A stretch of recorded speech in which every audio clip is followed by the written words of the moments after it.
A few days ago, one of the developers who had just been fired from Wildlight, the creators of Highguard, took to social media to give his raw opinions on the matter. TLDR, it's my gamer's fault that my game failed type of business. And they really did play up the victim role. We're an independent company. We're not part of the machine. This is terrible for gaming. Independent studios are going to have a really hard time making multiplayer games. Well, it turns out that the money to fund the game might not have come from independent sources, but actually might have come from a massive Chinese company. You know, Tencent. Hi everyone, it's Az here from HeelvsBabyface. A few days ago, Wildlight Studios, the people behind the game Highguard, which was announced at the Game Awards last year in December, that is now an unmitigated disaster, but we'll get to that later, fired approximately 90% of their staff because their game Highguard, which launched to about 97,000 people playing it, lost 97% of its bloody audience within a few days. And now it only has just over 1,000 to 2,000 odd players. In actuality, scrap that, because it actually only has 931 players right now, which means from its peak just over 3 weeks ago, it's actually lost 99.05% of its player base.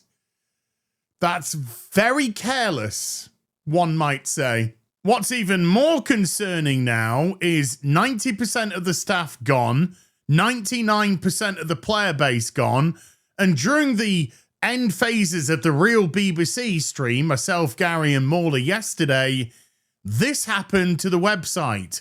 Ta-da! Highguard, site unavailable. This site is currently unavailable. Please contact support at code32.com for assistance. And this isn't a screenshot. This is actually the live site. A day later, it still hasn't come back up. It looks like we're in the final death throes before Highguard is, I would imagine, complete and utterly cut off. After being fired from Wildlight Studios, one of the developers there, called Josh Sobel, took to X, formerly Twitter, to reflect on the shipping of their first game. Ultimately, it just turned into it's all the gamer's fault. We are just a small independent company. We were hoping this was going to be the making of us, but alas, we got absolutely shat on after the Gamer Awards, blah, blah, oh, woe is us, as he refused to take any responsibility whatsoever for the studio's faults in the downfall of this game. Now, I did a video going through all of it. Go check it out. It's on the channel, because I had a feeling that he might delete it in a couple of days' time. I was kind of right, because a few days later, Josh decided to delete the whole of his X account and probably run off to Blue Sky where, you know, he can be gaslit by everybody else. But the thing that really struck me in the post that he put was this. Even if Highguard had a rocky launch, our independent, self-published, dev-led studio full of passionate people just wanting to make a fun game with zero AI and zero corporate oversight deserved better than this.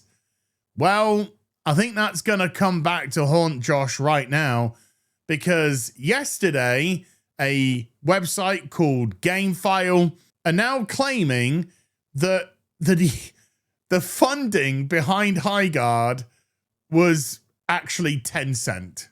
Now, just in case you don't know who Tencent are, and they're a massive Chinese company that has quite a few irons in the Western gaming industry and the Eastern gaming industry's fires, here's a little bit of a breakdown. They fully own the following: Riot Games, 100% of it; Supercell, majority owner; Funcom, fully acquired. Large majority stakes are in Epic Games, 40%. Ubisoft, where they've been buying a lot recently. From Software, they are a minor stakeholder. Grinding Gear Games, majority owned, but brand remains independently facing. Fat Shark, and they acquired a majority stake there. I think we all know who Tencent are. Now, according to anonymous sources, and I do have to stress right now that I hate anonymous sources. They might as well be called tomato ketchup or brown sauce. But in this instance, there just seems to be a link. There just seems to be something which makes me believe that they're actually onto something. Who spoke to GameFile, Tencent was the game's biggest financial backer. And they didn't do it directly. They did it through a subsidiary, which was TiMi or TiMi Studio, which is this company here. Now, they don't realize why there was a load of secrecy around this and surrounding this, and they don't know the exact amount of money that was used to fund the game, but it is speculated to be a substantial amount. So this is where I think things can get rather interesting. There is a really easy way, if this news is absolute rubbish, for Wildlight Studios to demolish it. And that is simply to show where the funding came from. If the funding didn't come through TiMi, who are owned by Tencent, then it'd be very easy to disprove. No, this is a nonsense rumor. We were not funded by the massive Chinese conglomerate, even though we're trying to pass ourselves off as a small, independent, self-publishing, self-backed studio of developers, by simply showing where the money actually came from.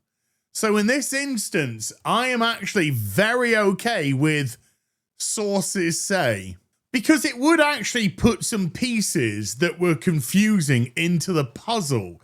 Because a lot of people, after the announcement at the Game Awards, actually hit up Jeff Keighley and said, the way that you're pushing this, the way that you're promoting this, do you have a stake in the game itself? And Jeff Keighley was like, no, I've got no stake in this game whatsoever. So then there was, why did they get the final spot? This is a spot that's allegedly worth between $500,000 to $1 million, depending on the length of the trailer itself.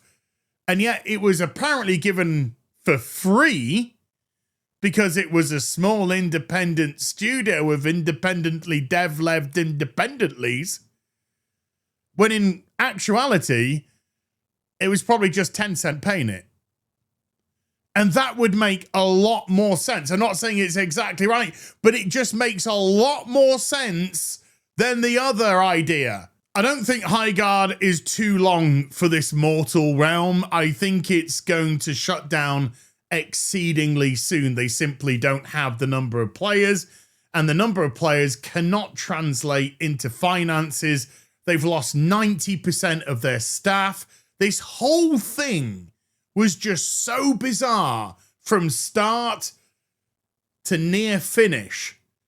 But regardless, if everything just falls apart now, we might never know, but I got a feeling I have a feeling in my waters that we are going to find out ultimately the full story of Highguard, where the money came from, how all the pieces came together. It might not be immediately, but after it goes, and it's going to go very quickly, I think we're starting to get little bits of extra information. I think more people are going to start opening their mouths and details are going to come together.